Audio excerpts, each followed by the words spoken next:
Great. So we're about to start. Mr. Hanif is here. So apologies again for the technical confusions.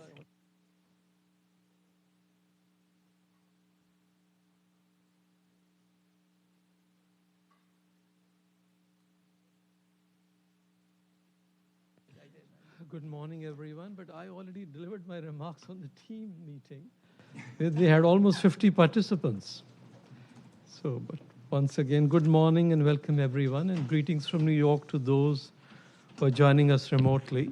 Sorry for the delayed beginning. I will just make very brief. First of all, welcome to the informal dialogue with the Interagency Task Force on Financing for Sustainable Development.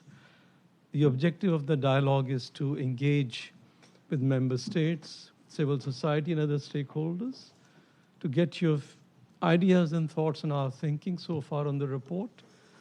And of course, stay engaged with you while we write this report with the members of the task force. I will just present a few thoughts for you to reflect. Then my colleague, Ms. Sharon Spiegel, who holds the pen on the report, will moderate the discussions with the institutional stakeholders who will start the conversation. The current context is very sobering.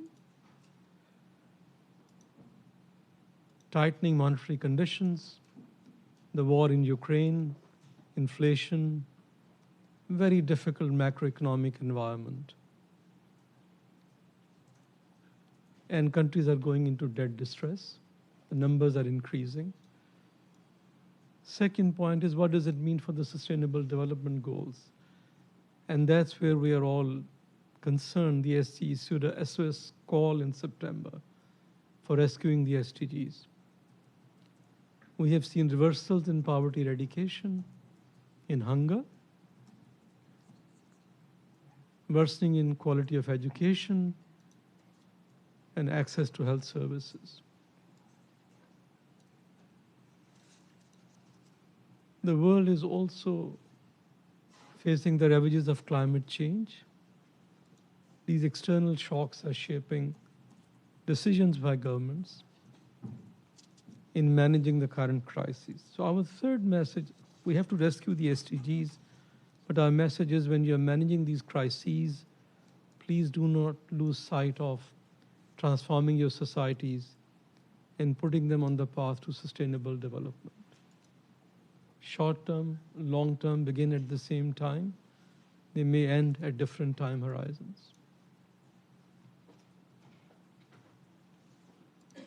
Third, the report will build on last year's report, which identified the great finance divide, which is constraining investments in developing countries. But that report also helped the Secretary General to put the SDG stimulus plan, which he announced last year, and he has urged the G20 to take lead in implementing it.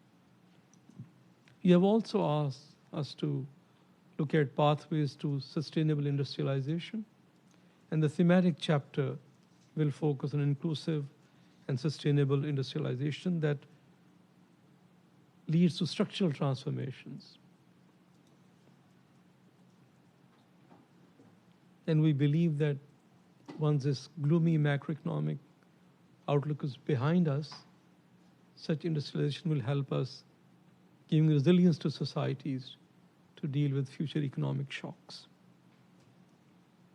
So we will delve deeper into how resources are invested to generate economic transformation. We'll look at short-term and long-term policies needed to finance a sustainable and inclusive industrialization. And we will also look at national actions and what kind of external support is needed to advance those national policies. Our special focus will be on chapters on debt, sustainability, and systemic issues. And I must mention gender equality and equity concerns will permeate through all chapters of the report. Lastly, this report is not only an input for the 2023 FFD Forum for you to negotiate the outcome document, but we also have in mind the SDG Summit that will be held in September, and the GE high-level dialogue on financing for development. And last but not the least, if you decide to hold the 4th Financing for Development Conference, the IATF, its previous reports, the upcoming report, and its work is available to you to shape the future thinking on financing for development in the coming decade. Thank you again for your participation. Let me hand over to my colleague, Sherry, to moderate the dialogue, and with your indulgence, I will have to leave for another meeting. It was great to join all of you. Over to you, Sherry. Thank you, Naveed, so much for joining us, and apologies to everyone again for the confusion. I think we know how to do online meetings now. We know how to do in-person meetings, and it seems we're just learning how to do hybrid meetings. So I'm going to, I think Naveed gave sort of the opening thoughts from our side, and I want to go straight to the major institutional stakeholders who work with us very closely of the FFD process, the IMF, World Bank, UNCTAD, WTO, and UNDP, to give some of their comments. And I'm going to start on my right with Mr. Robert Powell from the IMF. So Robert, over to you. Good morning, everyone. Like in previous years, the IMF is very happy to work with colleagues across the system on the next edition of the FSDR. This, I think, will be a particularly important report. Indeed, as Naveed was just saying, the world is now faced by a combination of shocks. The COVID-19 pandemic is not yet fully overcome and has left a number of scarring effects. We now have the war in Ukraine and the related spillovers, which includes inflation at levels not seen in decades, a food and energy crisis that is impacting countries and households worldwide, and the tightening of international financial conditions, which adds pressure on countries, including, of course, on debt. Meanwhile, structural issues have not disappeared, including poverty alleviation, climate change, economic diversification, or digitalization, to name but a few.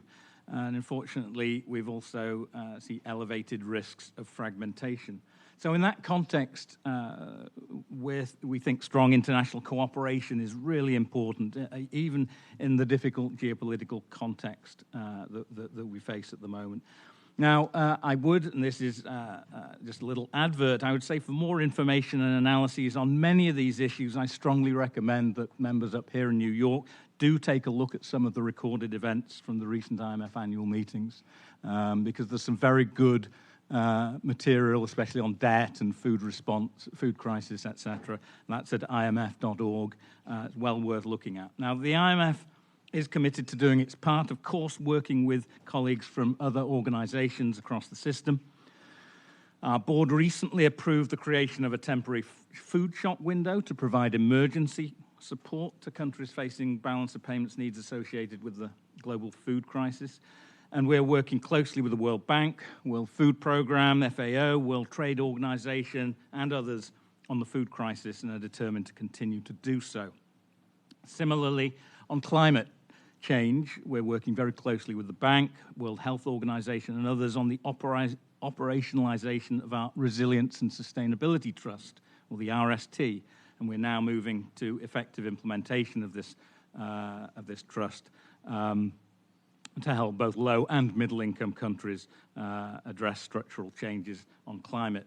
Now, specifically on the report itself, we're broadly fine with the outline that has been circulated and stand ready to contribute significantly to the different chapters according to our mandate and areas of expertise, especially, of course, the world economy. And there'll be an update on the WEO by the time this report gets published.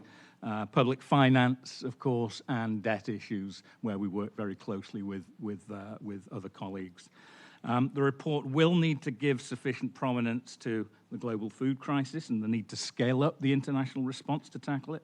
Similarly, on climate change, we support highlighting the need for more ambition on reaching net zero carbon emissions. So, this is an important report. It's the only report that I am aware of which is prepared annually where the Fund, the Bank, DESA, UNCTAD, World Trade Organization and others collaborate very closely to come up with an agreed text on financing for development that we can all get behind. And that's why I think this report is unique in that way. And DESA always do a very, very good job, Shari and her team, pulling together this report. So it's a very valuable resource for the delegations up here in New York. My colleagues in Washington take it seriously. We put a lot of resources in Washington into contributing and reviewing from our various topical experts, and we normally share the outcome of this work with the members of our board in advance of their visit to the Finance for Development Forum in April. So these consultations are important and timely. I'm very keen to hear what others have to say on these very important topics. Thank you. Great, thanks, Robert. And as Robert said, we have a lot of discussions internally, so it's not surprising that we actually all have a very similar perspective on what the problem is. I think now more than ever before, the agencies come together and have a very similar idea of what the issues are. Sometimes there are differences in solutions, and I think the conversations we as a system have in terms of coming together are incredibly valuable in itself in getting the reports to you. And with that, I'm going to pass the floor to my colleague on the left, Chantaline from UNCTAD. Go ahead. That don't know me, I'm Chantaline Carpentier. I'm the chief of the SG Greenspan's office here in New York for UNCTAD. And as Navid mentioned, UNCTAD is one of the major institutional stakeholders to the financing for development process, and we've been contributing to the forum on FFD as well as the FSDR since the beginning, leading on the trade and technology chapters and contributing, just like Robert said, finance, debt, investment, and technology, all the areas that are within our mandate. Including this year, the thematic chapter, of course, on industrialization, which is dear to our heart. And as Sherry just mentioned, we do tend to agree on the problems and the challenges, and sometime on the solutions. Sometime UNCTAD is a bit more coming at it from a developing country point of view, because that's our mandate. It's basically help developing countries for taking advantage of the international financial and trade system. So we do emphasize on that side.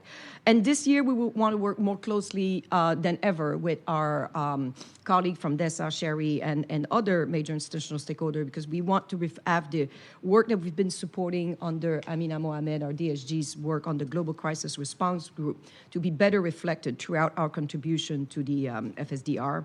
As well as, we've been monitoring the situation very closely. I'm sure most of you have seen. We had 3 briefs that have been published, and this is the last of these reports looking at a trade hope, the role of the Black Sea Grain Initiative, which we're trying to get extended to maintain the deflationary impact on food and energy prices. What I would share with you is the input that SG Greenspan has shared with our board, our Trade and Development Board in Geneva, when she returned from the annual meeting in the IMF, which were indeed very interesting, but it's also very gloomy. Unfortunately, I'm not the one who's going to cheer people up here today. So, and it's reflected in our recent Trade and Development Report, which giving a pretty gloomy outlook. There's nothing new there, but it's even more gloomy than usual. And we expect global growth to fall to 2.2% next year. It's actually below the IMF estimate, actually. And further, we calculated that over $380 billion have left the foreign reserves of developing countries. This is almost twice what they receive on SDR, special drawing rights, last year, and that's due to this year's interest rate rises in many countries, and they will suffer another $360 billion more in foregone income. To be sure, this $360 billion in foregone income is based on the Federal Reserve's very own model, which suggests that for every 1% increase in the Fed interest rate, 0.8% decrease in GDP in the Global South after 3 years. And that's only accounting for this $360 billion decrease, is only accounting for the interest rate we've seen. We all know that there's another 0.75 to 1.25 rise on the horizon before the end of the year, and that could mean something around $500 billion in decrease and foregone income for the Global South at the time when they need it the most. In all, liquidity in the global south is evaporating at the rate we have not seen since the 80s. Money is going the wrong way at the wrong time. Developing countries need resources to shelter their vulnerable household from the cost of living crisis. This is not just a food crisis. This is not an energy crisis. This is a cost of living crisis. Through targeted and sustained social protection programs, effort on domestic resource mobilization like windfall taxes or control of illicit financial flows are examples of things that are important too, but without support from international finance institutions, and I go back to my friend Robert across the table, they will not be enough. These cascading crises are political, both in terms of domestic policies and politics and in terms of geopolitics. When the cost of living rise, social unrest and political instability rise too, and this has been proven again and again in history. But there's reason for hope, and the two UN-backed Istanbul Agreement we signed in July with Turkey, Ukraine, and the Russian Federation have opened a grain corridor through which almost now we have 8 million metric tons, of food that have flown back into the world market. These initiatives show that diplomacy is still possible, even in these challenging circumstances, even in the middle of a war zone. As a result, the FAO Food Price Index has fallen over the last 7 months in a row, and a very important development that has allowed us to avoid 100 million people from falling into poverty. However, most currencies in the world have depreciated against the dollar because of rising interest rate, and this means that domestic prices for food are still increasing, even if international prices are declining. This support SG Guterres saying that there will be no answer to the food crisis without an answer to the financial crisis in developing countries. In any case, the Istanbul Agreement are example of a supply-side solution to our inflation problem. UNCTAD estimated in a third brief of the GCRG that 50% of the inflation is actually a supply-side problem and not a demand-side problem.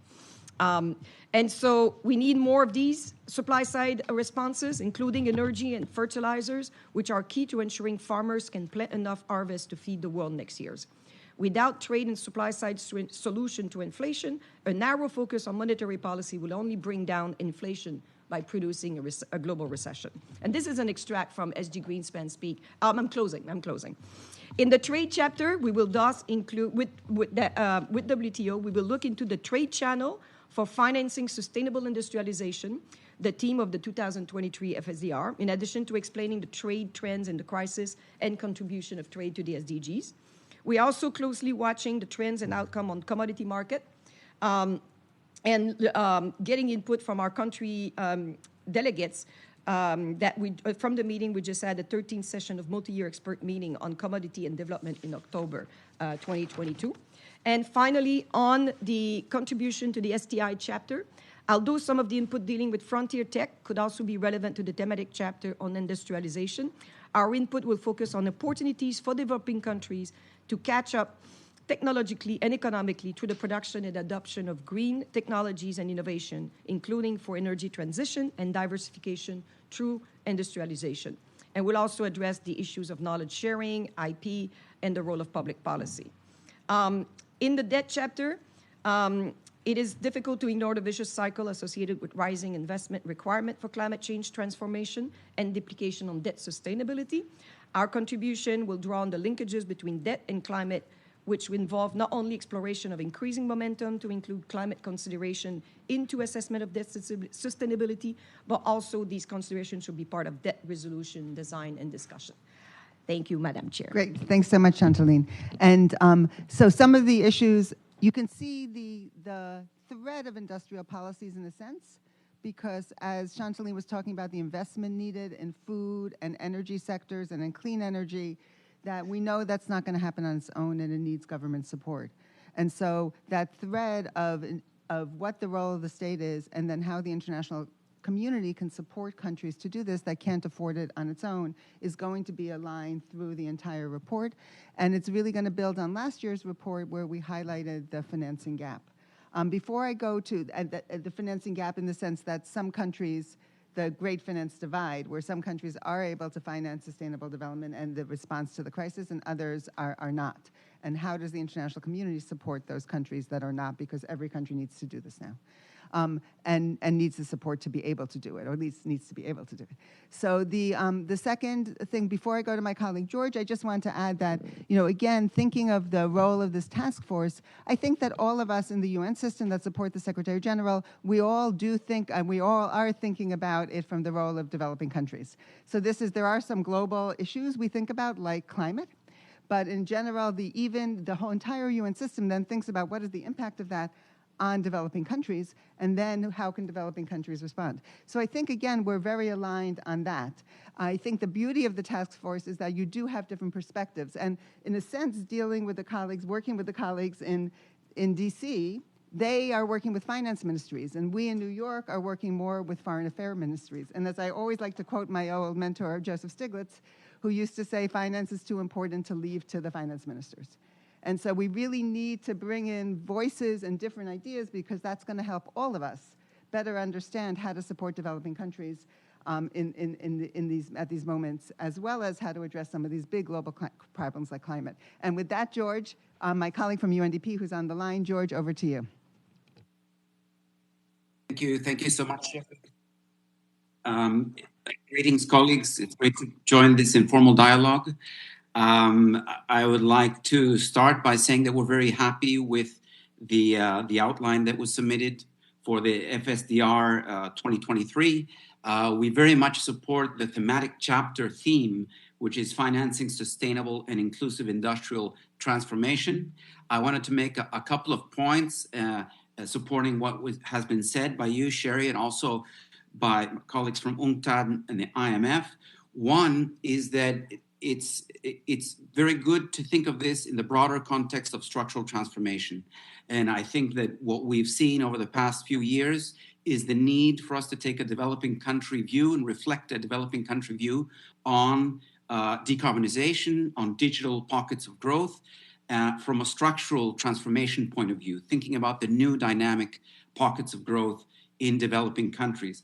The nice thing about looking at industrializations is that we have decades of lessons learned. And one of the key issues there is that we've learned from policy targets that are tied to jobs and incomes, and that allow us to take a view that's not simply about statistical gaps that sometimes has impacted the way we look at the SDGs over the past decade. The industrialization challenge focuses on the task of creating jobs and incomes on the ground, and what is it that are binding constraints from the financial point of view, and institutional as well as others, for this challenge. The second point that I wanted to make is that we know that there are some missing markets. We usually think about industrialization from a country level point of view, but we also know that there is multilateral markets that are missing here. And the Secretary General has made the point about the SDG stimulus, and we know that we need to think about how do we get the long run maturities, how do we get the low interest rates, how do we get the 30-year financing conditions that we see that are needed for the most important energy transitions, digital transitions in developing countries. And we see a big role for multilateral de-risking here. There's already an ongoing discussion. You've seen it at the annual meetings last week, also at the G20, to think about leveraging what can multilateral development banks do, what else is needed, how do we think about the financing challenge for the long run. And we think that the SOS call by the SG a few days ago is a key component to thinking about that. Finally, let me move from the multilateral to the opposite, which is the hyperlocal, because there are very interesting lessons learned from very localized experiences in industrialization over the past few years. And we would like to see that reflected in the report so that we can see what is emerging in Africa, what's emerging in Asia, what's emerging in Latin America and the Caribbean. Some of the projects and portfolios are emerging, they're gaining scale. We need to be able to talk about these success stories. So we're very much looking forward to this joint agenda with all of you colleagues. And thank you, Sherry, for leading us on this. We'll be happy to contribute to the report as we move forward. Thank you so much. Great, thank you, George. And that's just to add, build on what George was saying, that the idea of industrial policies, we have lots of history of this, successes and failures, and to learn which ones worked well and which ones didn't and why, and what can we learn from that. And then there's a new context as well, because of climate, because of the changes that are happening in the interlinkages, the rising systemic risks that are happening, and changes in global value chains are changing some of those old stories to what it means to do this now and to think about industrial policies now. So we're really going to say, let's look at the lessons from the past and let's learn from them and think about what this means going forward. And I'm glad George brought up the issue of development banks. We work with the World Bank, who unfortunately couldn't join us this morning, but work on this chapter as well. We also work very closely with the system of national development banks. And one of the interesting things that was really in Addis and was sort of debated a bit, but is underlying the Addis Ababa Action Agenda, was the role of development banks, the important role of public sector banks, both multilateral and national. And at the time, there was some uncertainty, there were big debates about this. And I think now the world has really moved to this perspective that the role of the development bank system working together as a system, not as individual banks, but thinking about the impact the system can have, has become really center in everyone's thinking about how do we move forward to sustainable development now. So, that's not a great segment to our next contributor, but I'm going to go anyway to Raul from the World Trade Organization. Oh, I'm sorry, no? Oh, I'm sorry, Raul can join as well. So we also work very closely with the WTO on this, but they were unable to join this morning. So they're not going to give an opening comment. But with that, I'm going to open the floor to comments, both from member states and from other colleagues, from civil society, from people who are in the room. And we'll start. So please, if you're in the room, just raise your hand. And if you're online, just also raise your hand, I think, or put it in the chat, and we'll call on you. So yes, go ahead. Great. So over to Felipe from Brazil.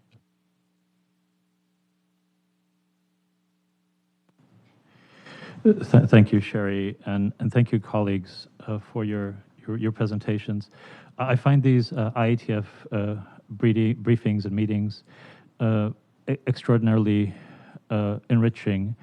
I remember that we had discussions at the beginning of the year on the impacts of, which go way beyond the report even, and to an analysis of the macroeconomic situation, where it was clear in our group that there was a very strong relation between trade and inflation, and how the breaking of the supply chains after COVID pandemic was one of the sources of inflation. This came through a question of the WTO colleague, and reflecting together, it became very clear to us that the breaking of the supply chain was one of the factors leading to inflation, as well as, of course, the highly stimulative fiscal policies associated with combating the effects of the COVID pandemic.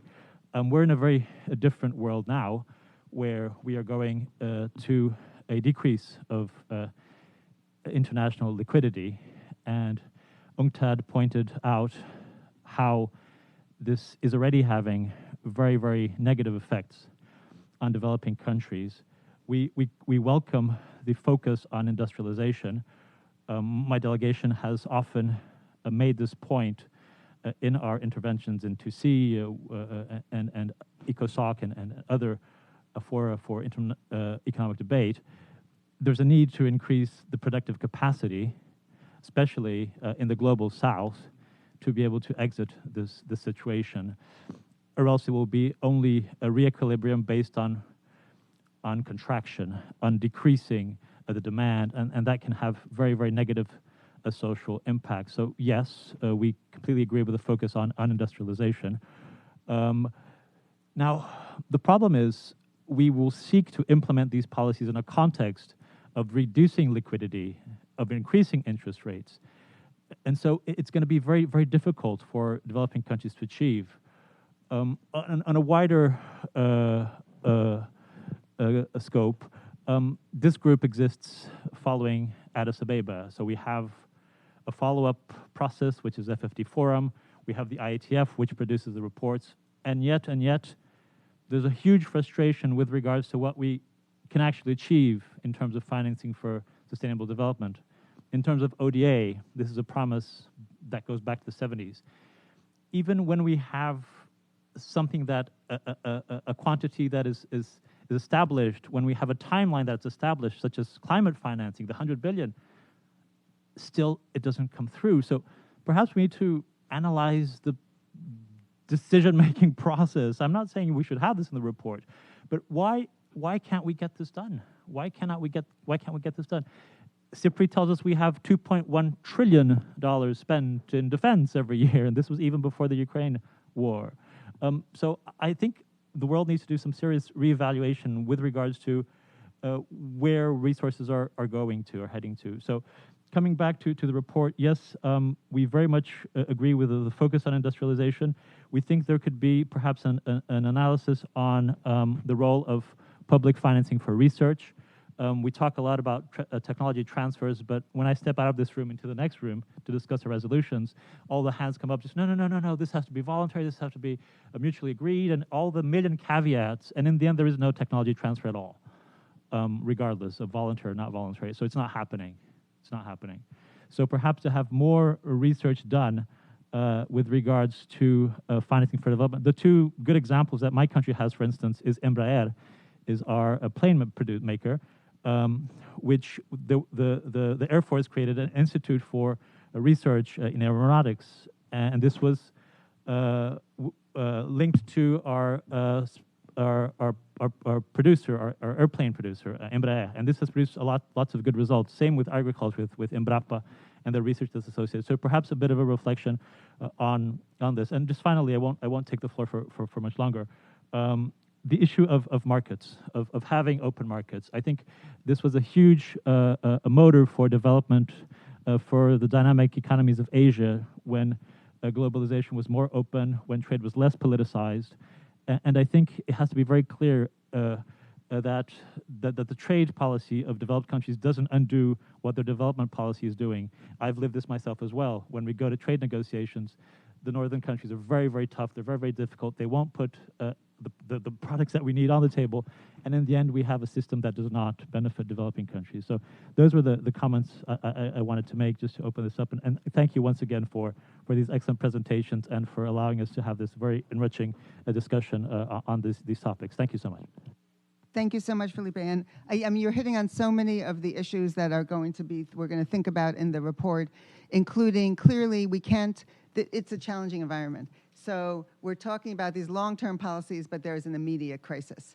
And so we understand we have to balance this, think about which actions can do both, and not naively understanding they can't all, but to think about which ones can do both, can be prioritized, et cetera, to really think about it in the current context, because the liquidity issue, the world is still awash in liquidity, but I think the number was 54 developing countries have been basically effectively excluded from markets right now. So and then the other only comment I wanted to say is that I think on the tech transfer issue, we covered this in depth a few years ago, and I think it's something we will obviously really go back to again this year. And we really try to do this understanding what the incentives of the private actors are. Because if private actors if they're looking for profits adjusted for risk, we can talk about voluntary, but if the incentives aren't there, voluntary markets are not going to work. And so the markets don't work. And so the question then is really thinking through what needs to be done to make this actually happen. How do we get the system to actually work where it's not working? And those are some of the big questions. So lots of hands are up. I think the next hand up was Russia on the line, and then we'll go back to the room. Thank you so much. Thanks, Mashari. Can you hear and see me? Yes, we can. Yeah, we can see you and we can hear you. Thank you. Thanks so much. So, good morning. Oh, wait a second. Now to turn your camera off is a good idea because you were coming in and out. Boris, I think we've lost you. Boris, can you hear us? Okay, what we'll do is we'll go to someone else in the room and then go back hear to you. Boris. So, yeah.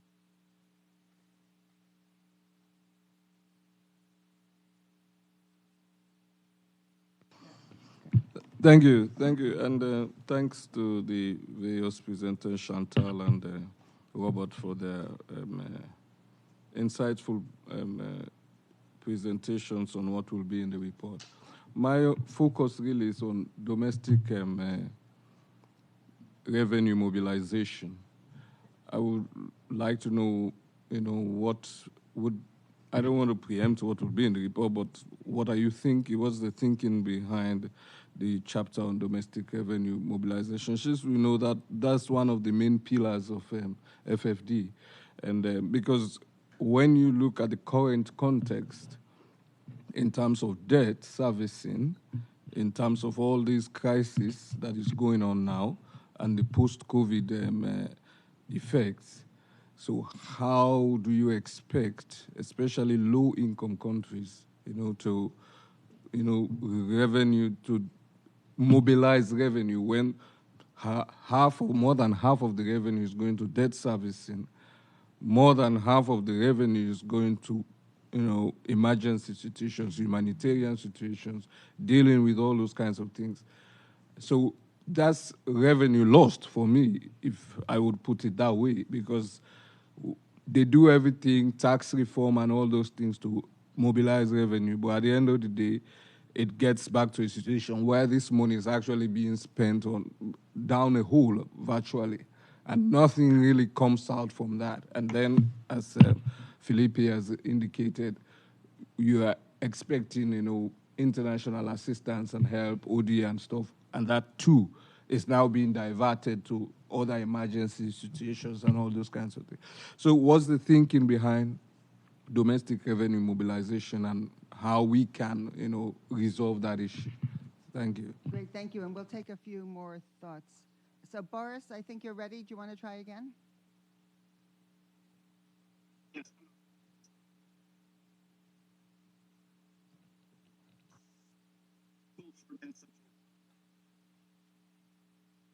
Okay, Boris, maybe you can go off and come back on. I don't know if you tried that already, but we can't hear you.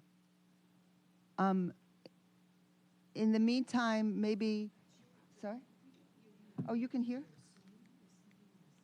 Can people online hear us? George, can you hear us from UNDP? Can you jump in and tell us if you can hear us or not? Yes, I can hear. Okay, great. Everything's good. So, but we can't hear Boris then. So maybe what we'll do is we'll go back to the room. I'll go to Mexico next. And then also everybody also please, when I call on you, please introduce yourselves, just so that everybody knows who you are. And then over to Mexico, and then we'll go in the room, and when Boris is ready, we'll go back to him. Thank you, dear Shari, and well, hello, everyone. My name is Rodolfo. I'm from the Mission of Mexico.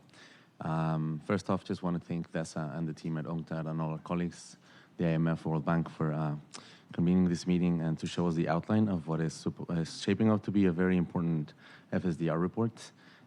For us, as part of the Group of Friends of Monterrey, alongside Germany and Switzerland, we support and welcome all the efforts made by this group, particularly in trying to advance the conversation and go deeper into the dialogue that comes from the financing for development landscape in terms of how we can do actionable strategies here at the UN that feed into national implementation and foster inclusivity to this financial system.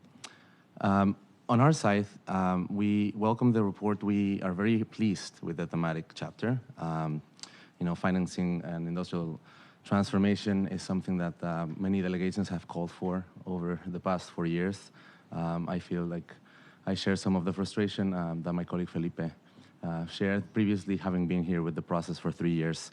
Sometimes it's very hard for us to see the gains, just because we know that the pre-existing conditions that we had before the pandemic are still left unsolved, and the pandemic exacerbated these inequalities.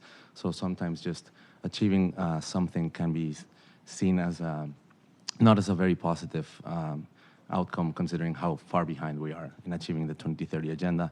But nonetheless, this report make some inclusions that are very, very favorable, including, as our previous colleague mentioned, the importance of domestic resource mobilization. We have been hearing callings specifically from middle-income countries, low-income countries, to further mobilize resources to have further access to additional sources of revenues as well. So it'll be interesting to see how the report frames that in the years after the recovery, in which more than half the world is still not a part of this process. Also, inclusion. It's very nice to see that we are moving from South-South cooperation to triangular cooperation, as well as an inclusion form of regional cooperation. Mexico favors that, as we have been very engaged with Central America in trying to support this kind of engagement, and we welcome the discussions and the outcomes that will come from this specific chapter. We also very pleased with how the International Tax Cooperation is focusing on the digital economy. Mexico is a very big proponent of digitalizing the tax systems. We understand that there's a call to restructure the international tax system, so it'll be interesting to see how they feed into the digitalization aspect of this and move forward with more innovative approaches. IFFs as well, for Mexico, corruption remains a priority, and we look forward to see how best practices to combat illicit financial flows and all the illicit activities that stem from them come from this report. And just to mention that Mexico, as part of the Group of Friends of Monterrey, looks forward to working with DESA from here till March, in hopes that the outcomes of this report feed into the discussions that we're going to have previous to the FFD outcome document in April 2023, and to also foster more inclusiveness with other member states to jump in with all their interests and all the issues that they consider to be of pertinent importance during this process. The retreat will tentatively be launched by the end of March, whereby then we will also hopefully have a decision on when we will be convening a fourth conference on financing for development.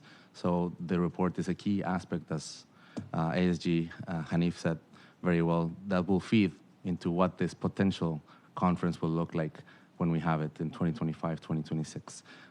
But just to thank you and look forward to engaging constructively as Mexico and in the development of this report, and as the Group of Friends of Monterrey, to invite you all to the retreat when we have more information coming up in December. Thank you. Great, thanks so much. I'm going to quickly, even though, make one comment on the first two, on both of your comments, which really highlighted the issue of domestic resource mobilization.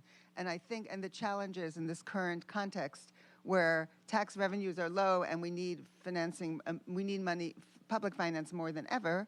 And the links between that and the debt chapter, and the links between that and how interlinked all of these chapters are together. And so each of these chapters, and how nothing is just domestic, everything international tax cooperation, how you need the international side to go with the domestic side, and how integrated all of this is. And so we're going to really try to holistically bring all of these in, going into depth in different chapters, but also looking at the interlinkages because they're so important. So in some countries, the only way to deal with some of the high debt servicing costs is in some ways to think about some sort of form of debt relief.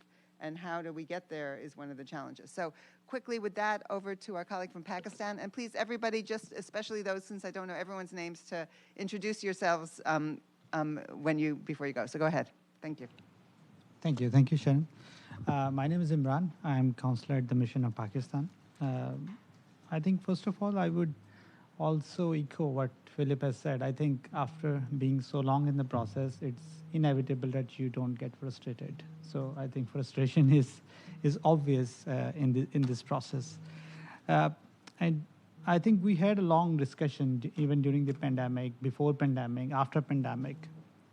There was, I think, an initiative, and Sharon, you were part of it, which was launched by the SG, Prime Minister of Canada, Jamaica. It came out with 249 options to deal with the issue. I think Peter is here. He also participated in the FACTI panel discussion, and it gave 14 recommendations to deal with the issue of illicit financial flows. I think there is no dearth of intellectual work. I think the missing part is the political will to do it. I think we all know what to do. The problem is that we do not want to do. That's the issue. in terms of, I think, report, I agree that I think focus is right, and I think the intellectual work that has been done by DASA for the last many years is remarkable. But I think in some of the issues, I think there has to be a little bit of enhancement. The colleagues have mentioned about domestic resource mobilization. I think that's an important issue. But what I think, at least coming from the perspective of Pakistan, we do not have money. We do not have physical space. But can we mobilize them? So I think the focus has to be, and I think in discussion with Robert, the more focus has to be on fulfillment of ODA. We have to have grant and concessional finance. Debt is already an issue for many developing countries. Accumulating more and more debt is not going to solve the problem.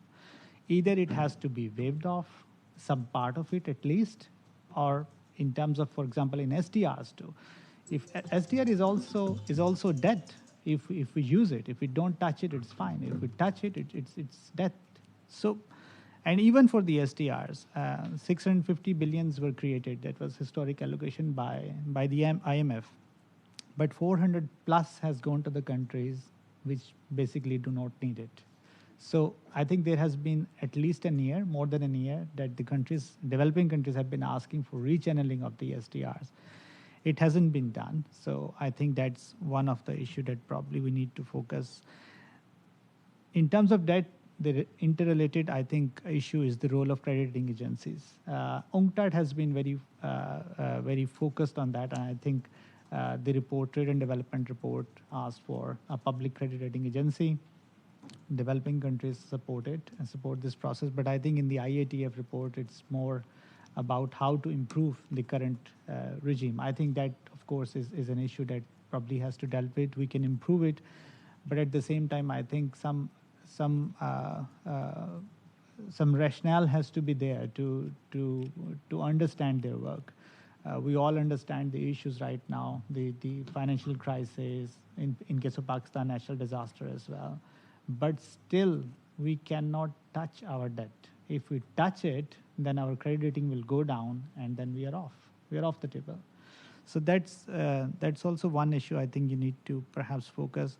Taxation is important. I think there is already an initiative by African group of UN Tax Convention. I think that has been long awaited. I think that would be useful if that could come. In terms of illicit financial flows, I think whenever we talk about illicit financial flows, we talk about corruption mostly. But corruption constitutes only 8% of illicit financial flows, mostly coming from tax evasion, tax avoidance, and also the criminal proceeds. I think IFF and as a whole, I think, because in the thematic areas that you have identified for the report, IFF is separate from taxation, but I think taxation is the main component in illicit financial flows, and I think we need to look at holistically. On intellectual property, I think I will second what Philip has said.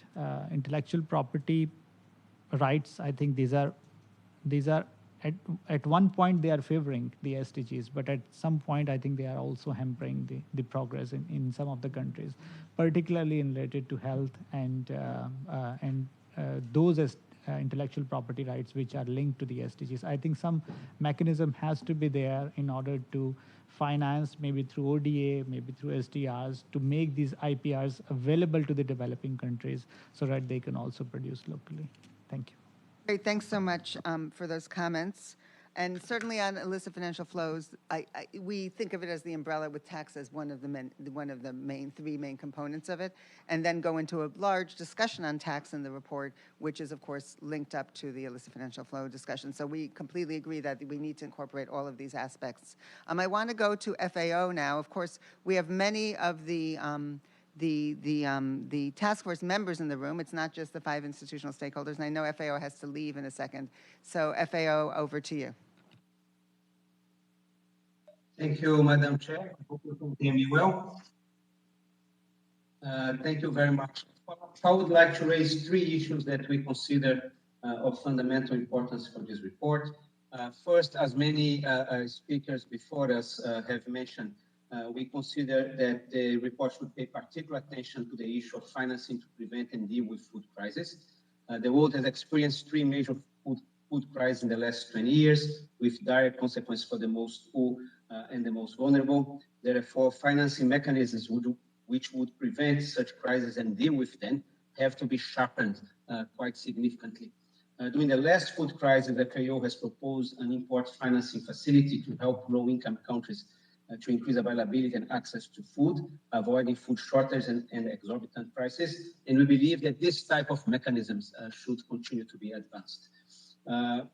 However, beyond what's branded as a global food crisis, we have to bear in mind that there is a number of national food crises at any given point. In 2019, 135 million people in 55 countries and territories were in need of urgent food, livelihood, and nutritional assistance, the highest on record. Given the weak ability of the states in food crisis, weak ability to mobilize resources, the official flows are fundamental. The official aid flows are fundamental and substantial, and we need to emphasize that. In short, on this first point of food crisis, for FAO, a system of financing which prevents food crises before they occur and deals with them once they do is a sine qua non of a system of finances for sustainable development goals and the Agenda 2030. The second point we want to really make very strongly is also the importance to refer across the report to the importance of financing the food systems transformation.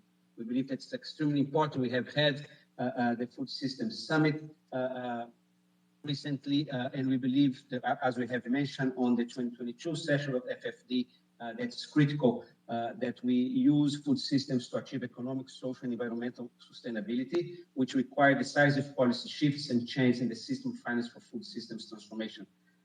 We believe that finance for food systems transformation will occur in a system in a moment of increased fiscal tightness and growing uncertainty.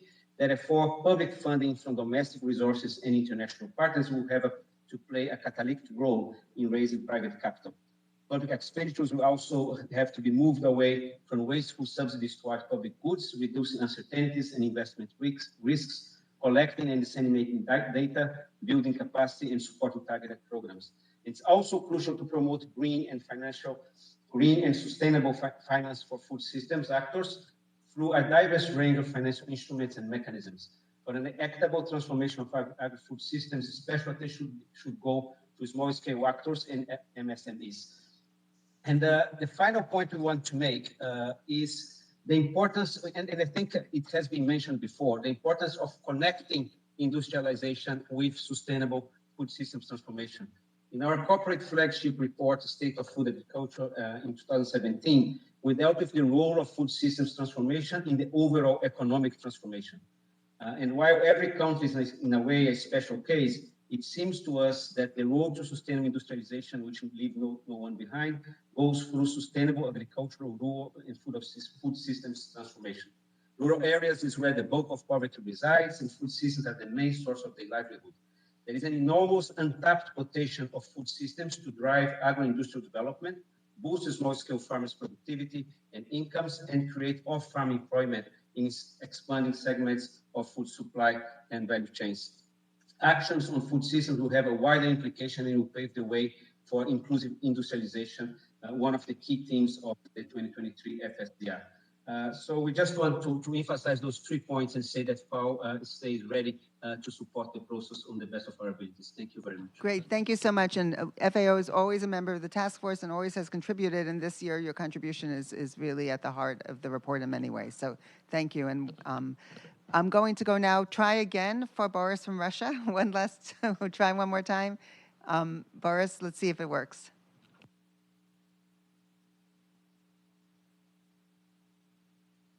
And unfortunately, we still don't hear you.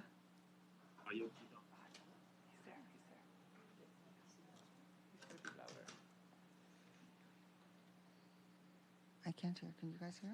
I heard his voice briefly. So, Boris, we heard you briefly, but we can't hear you again. Can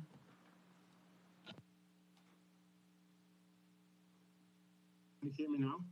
Yes. So let us do an attempt. See how it goes.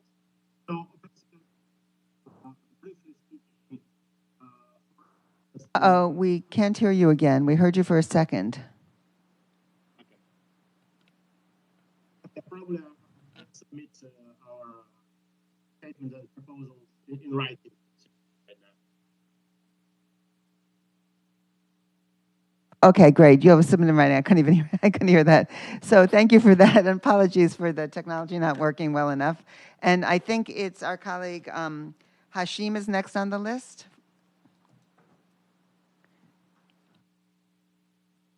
Yeah.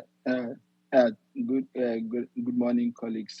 Thank you, Sharon, for organizing this important meeting. I can't agree more with many of my colleagues who already spoke on the issues, so particularly on domestic resource mobilization, which is very, very key when we talk about the financing for development. So my little addition to this is that an African group has already put forward a initiative regarding the task cooperation resolutions, which is very, very key.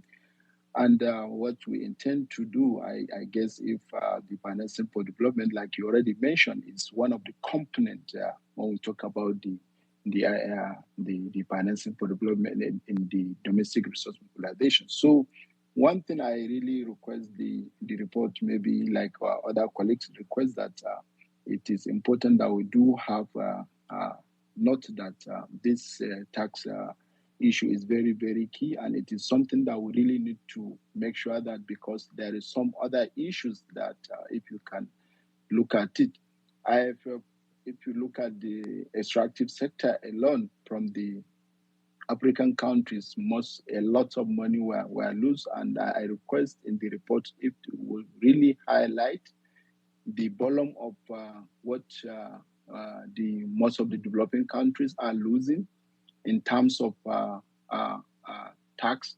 So it will really add value to those things, so that at least some of those countries, they will be able to understand why most of the developing countries, and particularly the African countries, are pushing for this, to be able to have a kind of tax cooperation. Because one thing as well, tax is a core issue of national sovereignty, and international decisions on tax is highly sensitive and that's why we are looking for a kind of have a forum that we can have. Each and every member state can be able to be in the United Nations, and I guess it will really help. And I believe, not even guess, I believe it will really help for many countries to be able to have a kind of resources. They'll be able to address their needs without asking for anything from any other based on the reality we already have seen. So I really thank you so much, and I hope those issues can be able to highlight in the report going forward. We'll be able to see how it will really highlight and the importance of this going forward. I thank you so much for this. Let me stop here for now. Great, thanks to our colleague from Nigeria, and also again highlighting the importance of tax issues and the importance of international tax cooperation to address those issues. And that is definitely part of the chapter on tax and DRM. I think the next person on the list is our colleague from Turkey. And please introduce yourselves, because I'm not doing a great job of it, always mentioning everyone's countries, et cetera. So please also introduce yourself. So over to you, sir. Thank you, Madam Chair. I am Muhammed Enes Uslu from Turkish Mission. Many good comments were highlighted by distinguished colleagues today regarding financing for development. Thank you all. I also would like to thank Ms. Chantal Carpenter, Chief, UNCTAD New York office, for mentioning Istanbul deal today. I just briefly would like to highlight some remarks regarding food crisis. On our part, with the United Nations, Turkey facilitated the Istanbul deal on shipment of Ukraine's grain through the Black Sea.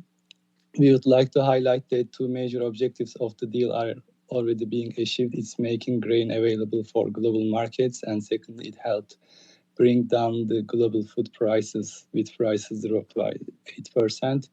But of course, the support of international community is of vital importance for the success of this plan further. We are continuing to work and hope to extend the shipping agreement.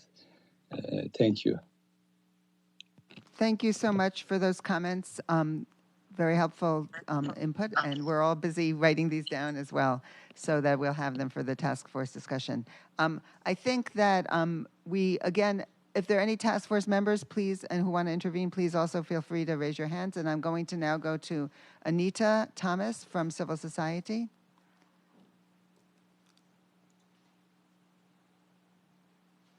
Thank you, Sherry and Tessa, for convening this insightful briefing. I'd like to share 4 quick recommendations on points to consider for inclusion in the report. One is stock taking on the measures countries have taken to implement recommendations from last year's Sustainable Development Report, its impact and gaps. Second one is illicit financial flows and repatriation of funds through efforts such as the STAR initiative, and how repatriated funds are being and can be allocated for SDG financing. The third one is impact of austerity measures are having on the social protection systems that are needed for any meaningful, inclusive, equitable, and sustainable recovery. And then the fourth one is innovative financing solutions such as blue bonds for climate financing and the unique partnerships that are making this happen. So similar to previous years, the NGO committee will plan to provide a written feedback on this and additional points. Thank you, Sherry. Thank you, Anita. We're looking forward to your inputs. I think, we see someone in the room, so I'll go to you, and please introduce yourself as well, and then we'll go back to the list on the online. Okay, thank you. Good morning, colleagues. My name is Bolivia Delgado. I work in the Permanent Mission of Bolivia. First of all, I would like to thank you for convening this meeting. We appreciate the progress on the 2023 FFD report. In that sense, I would like to add a couple of comments about the following aspects. First, the importance of the South-South and triangular cooperation as vital to the landlocked developing countries, especially in the areas of productive capacity building, infrastructure, energy, science and technology, trade, including trade facilitation, investment, and transit transport cooperation.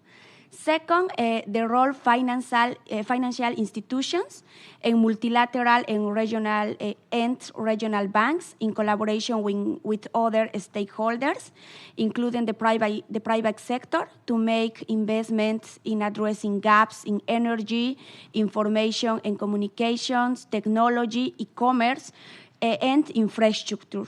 We believe that these points are very important for us. Thank you, Madam. Thanks so much. And actually, while we're in the room, we'll go to a colleague here from Civil Society and then back to the screen.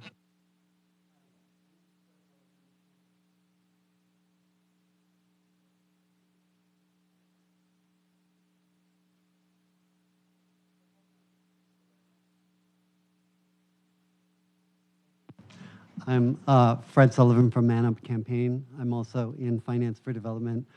So we work on youth and gender leadership. So I think from the developing countries, it's very important to take their perspective, and large-scale private finance is needed. It was highlighted in the last FFD meeting. There's over $100 trillion in private finance. At the climate meetings, the climate envoy John Kerry mentioned, as he went and surveyed the private institutions, that there was around $10 trillion that could be dedicated to climate finance, and the $100 billion is not being met. But $2 to $3 trillion a year is the actual amount needed. So this very much aligns with the goal of integrating the banks in large-scale finance, the regional banks, the local banks, and even local municipal banks need to be brought into a coordinated means to actually achieve industrialization.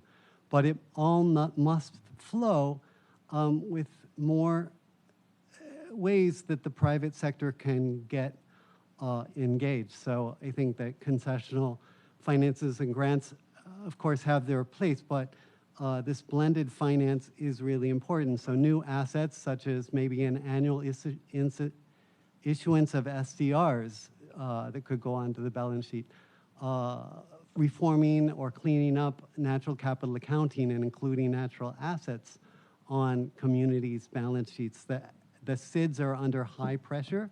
They have the big ocean states, as they call themselves, those are assets that could be brought onto their balance sheets.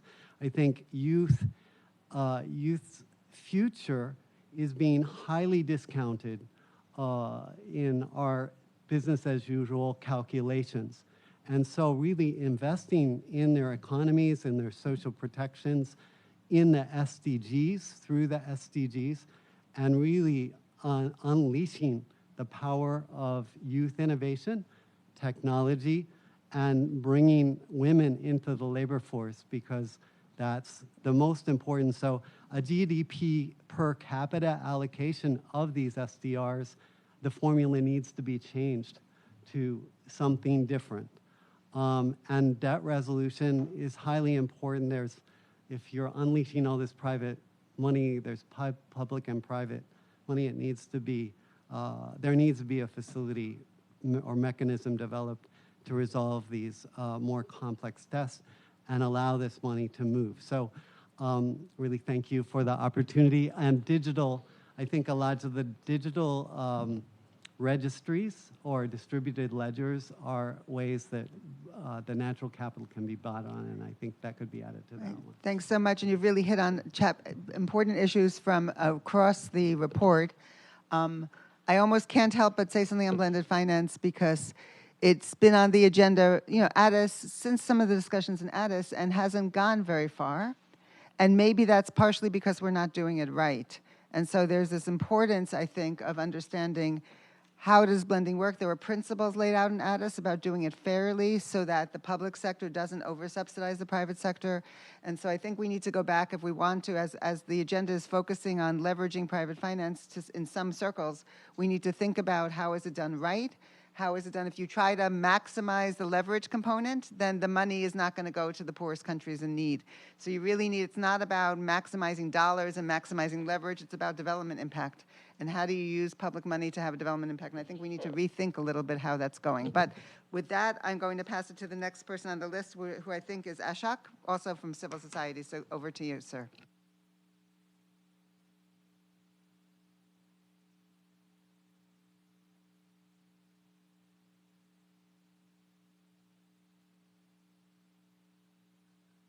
Hello. Oh, I'm sorry. Okay. Thank you very much. I'm Ashok Parmeshwaran. I'm the president of the Emerging Markets Investors Alliance. We're a nonprofit organization based in New York that engages over 4,000 emerging market financial professionals, mostly institutional investors, in our work to advance good governance and sustainability in emerging markets through investor advocacy with national governments and with large publicly listed corporations. The Emerging Markets Investors Alliance represents many of the largest institutional investors who invest in government and corporate bonds, including labeled bonds, which include green bonds, social bonds, blue bonds, sustainability bonds, and sustainability-linked bonds. I have a comment, a very important comment regarding Chapter 5, mobilizing capital markets for sustainable development. The sustainable bond market is growing rapidly. It is approaching $2 trillion. This labeled bond market could have a tremendous, has a tremendous potential to mobilize sustainable finance. However, currently, labeled bonds have failed quite miserably to meet their potential to make an impact on sustainability and good governance. Some of the problems in the labeled bond market include, one, bonds do not finance something new. They finance things that would already have been financed without the issuance of the labeled bond. Secondly, KPIs are very conservative and not ambitious. If the labeled bond has KPIs that the government or company should be meeting, they're not always ambitious. Third, bond issuers promise results in 10 or 20 years before the bond matures, but there are no meaningful intermediate checkpoints to make sure that progress is being made during the life of the bond. Fourth, external verifiers do a poor job of assessing the bond issuer's compliance with the commitments that they've undertaken. And these are just 4 of the many problems plaguing the labeled bonds market. We need to address these problems if we are to achieve the capital market's potential for supporting sustainable development in a meaningful way, in a way that actually makes a difference in the world, in a way that is not equivalent to greenwashing. The Emerging Markets Investors Alliance has produced what we call the Enhanced Label Bond Principles, which raise the standards for label bonds by requiring that bond issuers address the kinds of problems that I have described. These principles are available on the homepage of our website. And we would encourage the authors of the report to address the dramatic failings in the label bond markets and efforts like ours to address these failings. Thank you very much. Great, thank you so much, and thank you for highlighting some of those problems and challenges that we are thinking about, and we will and definitely look at your website also for that section of the report. And then I think, David Archer, over to you. And that's the last person on the list, right? Yeah, many thanks. I'm speaking, I'm the Senior Lead for Economic Justice at ActionAid International, but speaking really in my role as a stakeholder convener for the Transforming Education Summit, which was convened by the Secretary General last month at the UN General Assembly, convening heads of state to talk about the crisis in education, and particularly the crisis in education financing. Now, I was leading the finance track for that. I want to commend to you the way in which that track of work helped to pull together the strategic issues around domestic financing of education with the international action needed to unblock domestic financing of education. So it laid out an agenda which Amina Mohammed, as Deputy Secretary General, has suggested ought to be a foundation for the on the finance track for the SDG summit next year. And I think could be an important reference point for this report, really making a link between the action that is needed domestically to expand tax revenues in a progressive and ambitious way, but then the associated international action needed to change the way in which global rules are made, such as through a UN tax convention, as the ministers of finance across Africa have called for. And likewise, the action that can be taken nationally and domestically on debt and the international action that's needed. And perhaps most crucially, looking at the strategic policy advice in practice of the International Monetary Fund and the impact that that has on education and on other aspects of development, specifically in relation to the use of public sector wage bill constraints, which we found to have very little evidence base behind them, particularly the routine recommendation to cut or freeze the percentage of GDP spent on the public sector wage bill. The impact of that policy advice has been staggeringly negative in the field of education, because the single largest cost in education is on teachers. Usually between 75% and 90% of education budgets are spent on teachers. So if you can't increase spending on teachers, even where you've got desperate teacher shortages, you can't achieve serious progress on education. So I would like to commend to you as a reference point the call to action. I put it in the chat box earlier. I hope that can be picked up by others. And I think particularly to try to offer a continuity now between the series of UN summits, the Transforming Education Summit, which took place last month, the SDG Summit taking place next year, then our Common Future Summit and the World Social Summit in 2025. Building a coherent vision of the finance David, agenda. I'm sorry, we have 3 minutes left, so maybe it would be, thank you so much for that contribution. I'll wrap up there. And That's yeah, fine. thank you. And so we actually are running out of time, and there's actually surprisingly a long list of speakers at the very end who jumped on. I'm going to quickly go first to Karen from CETA, and then to Stefano, who leads one of the civil society, the FFD Civil Society group, to give their interventions. We may not get to everybody. So Karen, over to you, and then to Stefano. Thank you so much, and thank you, Chair, for this great meeting. From CETA, we have a few comments, and I'm sitting here with my colleague, Jenny Krish. One thing that we would recommend you to study also is the role of a development agency and development agencies and donors on the financing for development agenda, how to implement AAAA at the country level, what can donors do in respect to all the different action areas. Also, we would support a chapter on the MDB's role for catalyzing private and institutional money, thing that GISD is working intensively on. And we do support the suggested study of SDG bonds, what they can do, and if there is potential SDG washing. And the last suggestion from us is to study a few investors that have taken important steps to invest in developing countries. And we have two suggestions for you that we could send to you later. Thank you so much. Great. Thank you, Karen, for those comments. And then finally, Stefano, and then we'll see. Stefano, over to you. Thank you so much, Sherry, and thanks, everyone.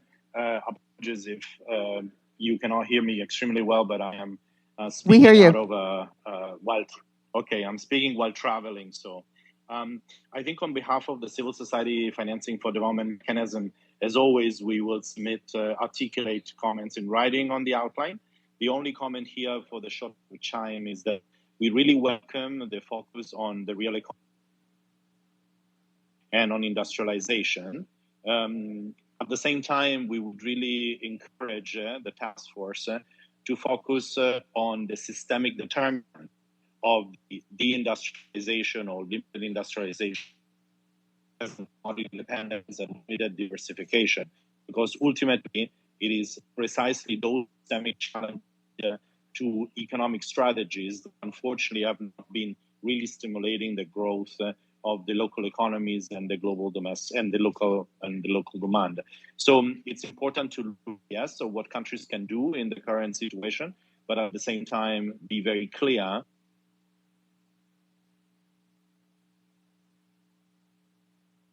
Oh, Stefano, we lost you. Can you hear me now? Yeah, we can hear you now. Go ahead. Okay. So it's basically, I'm just to conclude, is to say, focus on industrialization is great, but it's really essential to unveil the determinants of limited industrialization, particularly by focus trade and investment agreements and the kind of global division of labor they have generated through global value chains. So I think that critical view will be essential because it would generate appropriate information and analytical basis. Great, Stefano. Thank you. You dropped off again, but hopefully you finished your thought. So we're out of time. There's one more hand in the room, and there are several online. But go ahead and introduce yourself first. Good afternoon. My name is Gail Davis. I am on the Finance for Development Committee. I'm with Man Up Campaign, as well as the Creators 2030. One of the two things that I think are important, not only do we allocate the finances appropriately in the way that parties have mentioned, but we allocate them in a way, especially for women, that women entrepreneurs aren't just receiving a paycheck from what they do that just has them live just slightly above the poverty line, but they are also profitable in what they do so that they can afford the regular, normal, daily lives that most people can afford, and to send their children to school and to provide for their families. And we provide gender equality training for the men and women in those areas. The second most important thing, well, I would actually say the first, is mental health. I hear a lot about finances, I hear a lot about things, but the funniest thing, the smallest thing that we never really discuss is mental health. If you don't have your mental health, your mind is not clear, there's nothing you can do. So I would really like to look at loss and damages, as Ian Fry's report talked about with climate, that we look at how loss and other things attribute to the loss of our mental processes in dealing with life, and we allocate finances big time to that. Thank you. Thank you so much. So I am so sorry to everyone online who wants to intervene, and we're sort of out of time. And I know that at least one of the institutional stakeholders wants to make some comments. So I think UNCTAD wants to intervene very, very quickly because we want to wrap up. And I don't know, George, if you want to or not, or if you're okay with letting it go, because the process starts now.